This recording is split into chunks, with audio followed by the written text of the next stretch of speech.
Hi, everyone. Shannon Waller here, and welcome to the next episode of the Team Success Podcast. Our topic today is going to be an expression that we love to use at Coach, which is batteries included. So what does that mean? Well, it actually goes back to the packaging that you see on toys you buy for Christmas, and you spend half of Christmas morning open up the plastic packaging and installing batteries on toys that you bought for your kids that did not have batteries included. And it's kind of frustrating. It's annoying. You just wish, couldn't they just have batteries included in the packaging? That would make my life a lot easier. Well, we kind of take that and actually apply it to team members and teams. So having batteries included or hiring people who have batteries included means that really the people that you're hiring come with their own energy pack. They come fully charged. All of this works, by the way. And what it means is that you don't always have to be the ones recharging them. It's not that they're empty and they only get fuel from you. They actually come with their own ideas. They already come motivated. They already come engaged. I mean, employee engagement is a massive conversation in organization development circles and people talking about HR. Employee engagement, there's tons of surveys. There's companies who do nothing but measure and support employee engagement. Well, we take a fairly different approach in that we actually hire people who are engaged. And if they're not, they don't last here very long. Because we want people to come with their battery pack included. And so what's interesting is when you work with a team who everyone has batteries included, it means that no one's depleting anyone else. No one's living off of anyone else's energy or enthusiasm. Everyone comes with their own. But there's some characteristics to help identify that, because that's kind of a fun term, but it doesn't actually tell you exactly what it means. So there are 4 words to me that really describe batteries included. Number 1 is alert.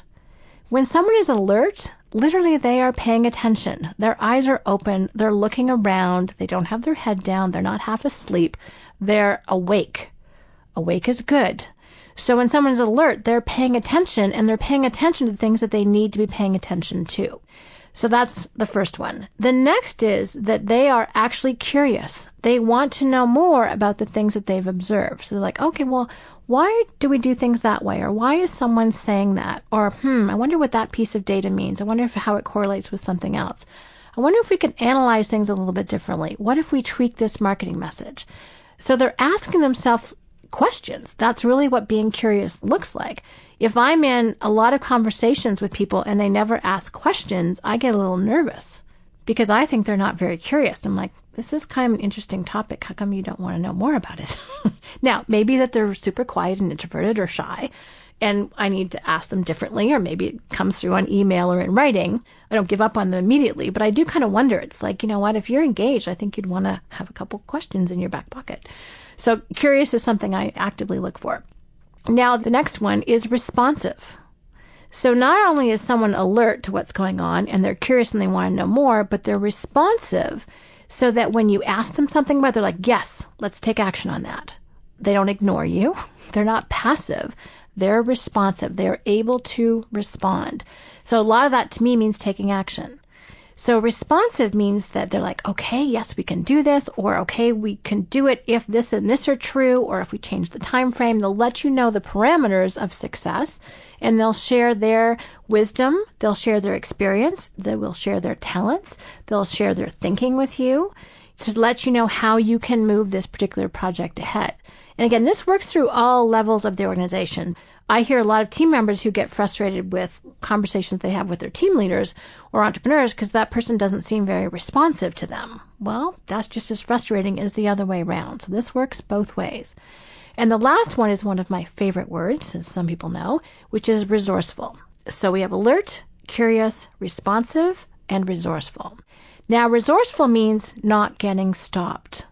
This means when you run into an obstacle, you don't just go, oh well, I'm done. That's not being resourceful. Resourceful is asking yourself, I'm stuck. Who else do I know that might have some insight into this? Where else can I go dig some information? Is there a website I can look up? Is there some kind of a search I can do? You know, if I go bounce this idea off Tom next door, I wonder if he has some thoughts about this. And if not, maybe Tom knows someone else like Josh who can help me figure it out. Maybe that could be a process I could do. Now, where I first heard this word resourceful, and you may have heard me talk about this before, is through a really interesting guy named Dr. Brad Smart. And he wrote a very long, large book called Top Grading. Now, Top Grading is about, I can't remember if it's 400 pages or more, but it's a tome. But one of the things I've heard him say in the speech that I heard and also in writing is that the number one characteristic of an A player, because that's what Top Grading is all about, how you can get an A player. An A player, by the way, just for the definition, is the best available talent at that pay grade. So even if it's a $12,000 a year part-time janitorial job, where's the very best person you can find to do that role compared to everybody else? So that's what an A player is. It's not only the executive suite, it's any level of the organization. So the number one characteristic of an A player is that they are resourceful.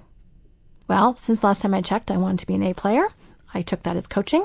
And I started asking myself when I got stuck, how can I be more resourceful about this? And it was kind of amazing because all of a sudden, once you ask yourself a question, because your brain cannot ignore a question, that these ideas would come in. I'd figure out who else I can talk to, since that's my normal way of problem solving.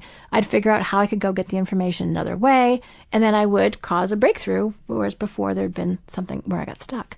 And that was a very cool experience to have for myself. So that hence me talking about it with you. So if someone is alert, curious, responsive, and resourceful, their batteries included. The other element of batteries included is that they are aligned with what you are doing as an organization. Because I find it's very difficult for people to be batteries included if they don't actually care about what you're doing. Otherwise, they're just showing up for a paycheck. That's a time and effort way of looking at things. It's not a results focus. So you're going to have a really hard time having an A player or a batteries included person if they're not actually philosophically, emotionally, mentally aligned with what you do and for whom you do it and your purpose, your why. If they don't know that or don't care or don't like it, good luck experiencing much batteries included behavior. Now, the other last thing I want to talk about with regard to batteries included is one of the ways you can absolutely ensure that you will tap into the power source that I think everyone has, sometimes it's just not plugged into your wall, is that people are doing what we call their unique ability, which is what they love to do and are best at. That is, in fact, where the fuel comes from. That's because you're tapping into people's passion. You're tapping into what fascinates and motivates them. And when you can harness that in service of where it is that you want to go, look out. And what's really cool about working with unique ability is it actually requires far less management than, for example, trying to manage someone without batteries included or where it's not their unique ability. Why? Because they're going to do it anyway. They love it. It gives them energy. Some of our characteristics of unique ability is you love to do it and you're really good at it. If you love to do it and aren't really good at it, that's what we call a hobby. That's not our conversation today. So they love to do it. They're really, really good at it. It gives them energy. It's not draining. And they can always see room to get better. They can always see room for improvement, ways to get better at what they're doing. They're always motivated because they're passionate about it to see how they can refine their skill over here, add a nuance next time over there. And people who don't care as much will never have that type of thinking because they just don't have that same level of passion. So if you want to really make sure that you are building a batteries included team, that you're hiring people, ask people what they love to do and are most passionate about. Find out when their eyes light up. I will actually do this in interviews quite often as I will be interviewing people and I'll ask them questions with the intent of looking at where their eyes light up. What topic of conversation, what type of problems do they like to solve, what kind of activities do they like to do that just has them sit up, they start to talk in a more animated way, they usually talk faster. What is it that I can get out of them? And then I see, okay, does what they love to do, what they're really good at, can we use that in our company? Is that in alignment with what we want to accomplish? If the answer is yes, they proceed to the next phase of hiring. And the answer is no, we say, actually, I don't think there's really a right fit here. So unique ability is another way of describing batteries included. You just have to make sure what they love to do is also a fit for your company. So here's how to apply this if you're a team member. You want to ask yourself, first of all, am I feeling engaged? Am I doing my unique ability? Am I showing up as having batteries included? Because sometimes you may be, but how you're coming across, it may not be evident to the people around you. So you may need to start talking in this particular way. Then you can also start to ask yourself, what am I being alert to, or how can I be more alert? And then you kind of need to find out what's really important if you don't know. Start paying attention to, okay, what's going on around here? What questions do I have? So you want to be curious about it. Then how can I respond more? It's interesting. Sometimes even saying to someone, even if you don't have the answer yet, you can say, oh, that's a really interesting idea.